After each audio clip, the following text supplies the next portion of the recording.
Welcome to the U.S. latest news channel. Watch the video to the end to find out the current and breaking news about the Russian war in Ukraine. As is known, the Russian-Ukrainian crisis officially began at 6:00 Moscow time on February 24, 2022, after the Russian army entered the Donbas region with tanks. The eyes of the world will be focused on Ukraine, which are in the process of support from countries which is known as one of the most powerful states in the world, while the United States President of Ukraine Volodimir Zelenskiy strong language to condemn Russian President Vladimir Putin and Ukrainian expressed that they were on the side of the people.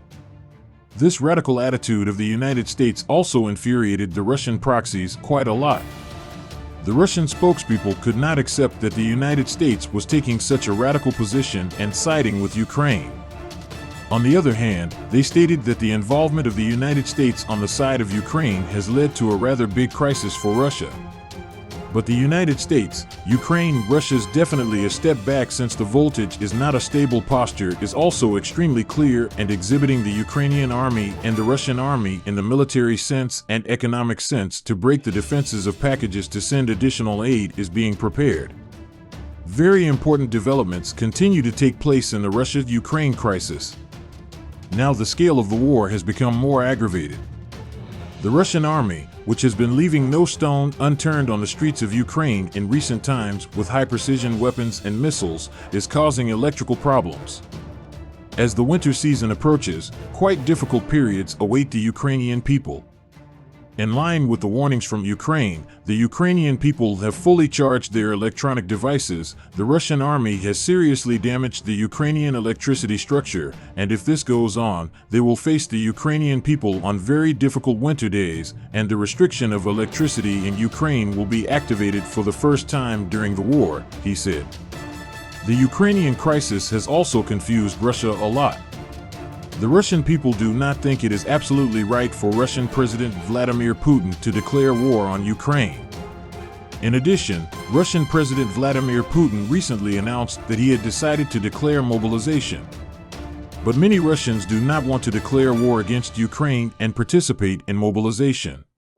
As a result, Russians who do not bow to the decision of Russian President Vladimir Putin and resist are arrested by Russian security forces and accused of being traitors to the homeland. On the other hand, many Russians have preferred to take refuge in other countries to escape the mobilization.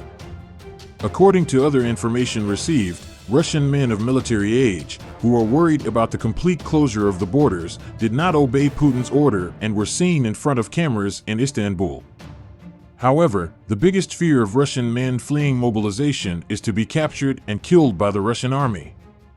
The balance continues to shift in favor of Ukraine in the Russian war in Ukraine. In response to Russia's destructive military forces, Ukrainian troops continue to make gains in different lanes with different tactics and strategies. Against the destructive Russian forces in the process of war, the Ukrainian army continues to wage its struggle with the active and indirect support of Western states. The headquarters of the United States Department of Defense, the Pentagon, announced that NASAMS air defense systems will be delivered to the Ukrainian state as part of support against Russian threats. NASAMS, National Advanced Surface-to-Air Missile System, is a network-centered deterrent air defense system with a short and medium range. It is a joint production of the USA and Norway. The NASAMS system is a very deterrent war technology with its three-dimensional algorithmic sentinel radars, short and medium-range striking and effective missiles. The NASAMS system was produced in order to quickly detect elements that threaten the country using it, track their movements and destroy them under the necessary conditions.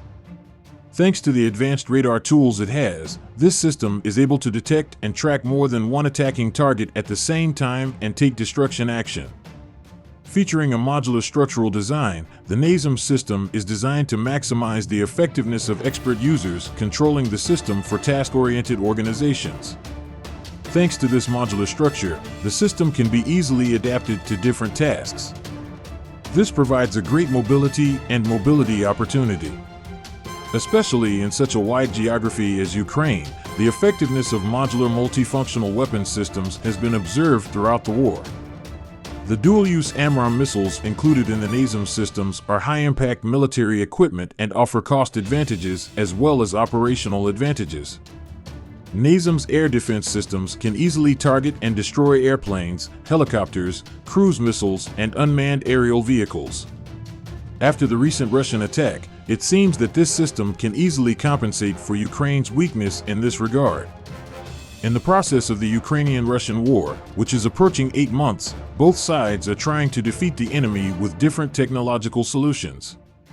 During the war, high-tech solutions of Western states achieved great success in the face of destructive Russian forces. With the delivery of NASAMS, a new stage is being passed in this mutual arms technology race.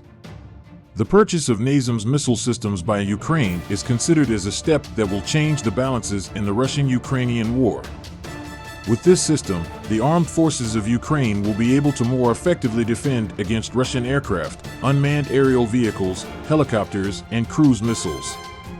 After the attack on the Kerch Bridge connecting the Crimean Peninsula with Russia on October 8, Russia began to conduct intensive attacks on Ukrainian targets with ballistic missiles and unmanned aerial vehicles.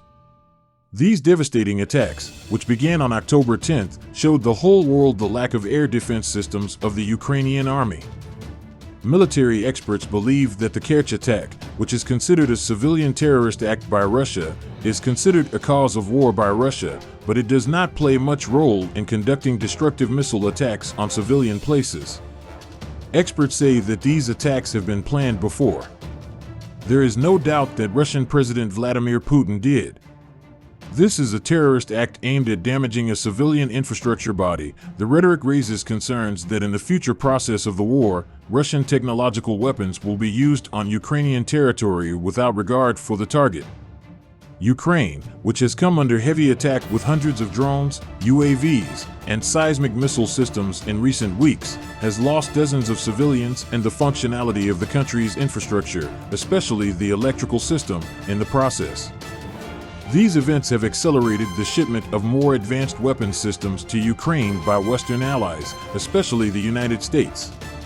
On December 26, a $182 million contract was signed between the two countries for the delivery of 2 NASAMS systems to Ukraine. Within the scope of this agreement, training and logistical support will also be provided to the military and security forces of Ukraine.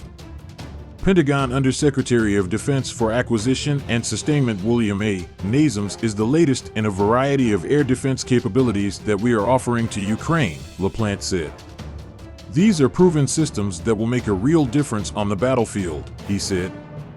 The HIMARS missile systems, which were previously commissioned in Kakhovka, had demonstrated active and successful combat work. Thanks to the HIMARS missile systems, the supply of weapons and personnel from the Russian-occupied territory of Crimea to other regions of Ukraine has been cut off. We have concentrated our military technologies on ammunition depots, military equipment, and air defense systems, said Natalia Humeniuk, head of the Joint Coordination Press Center of the Southern Defense Forces of Ukraine. All of this definitely weakens the enemy. But we must understand that the enemy is quite strong, he stressed, stressing the importance of combat technologies and armed systems. Russia, on the other hand, continues to respond to these attempts by Ukraine and allies with different actions. The Russian S-300 SAM systems, which are in Syria, want to be deployed to the Black Sea. For this purpose, the S-300 missile systems are being transferred from Syria. Military experts testify that this operation was carried out due to Russia's urgent need for air defense equipment. Analysts interpret all these developments as an indication that the Syrian framework has lost importance for Russia due to the Ukrainian war and that the priority ranking has changed. With the delivery of NASAMS systems to Ukraine, it seems that the Russian war in Ukraine will enter a very different phase. The package of the Ukrainian Security Assistance Initiative announced by the United States on July 1, 2022, includes $820 million in security and arms assistance to Ukraine. With this military support package, deliveries of technological weapons are planned, including up to 150,000 pieces of 155mm artillery ammunition and 4 counter-artillery radars. Yuri Anet, spokesman of the Air Force Command of the Armed Forces of Ukraine, announced on August 24th that 2 NASAMS air defense systems will be purchased. The recent heavy Russian attacks are considered an indicator of how vital the NASAMS anti-aircraft missile system will be for Ukraine on the battlefield. Russia has been engaged in a more intense missile attack on Kyiv again this month after last June. In the military operation this time, unmanned aerial vehicles, IHA, and kamikaze attacks were also carried out. In this massacre, in which dozens of Ukrainian citizens died, the Russian armed systems did not face a major obstacle. This situation was interpreted as the inadequacy and lack of the Ukrainian air defense force.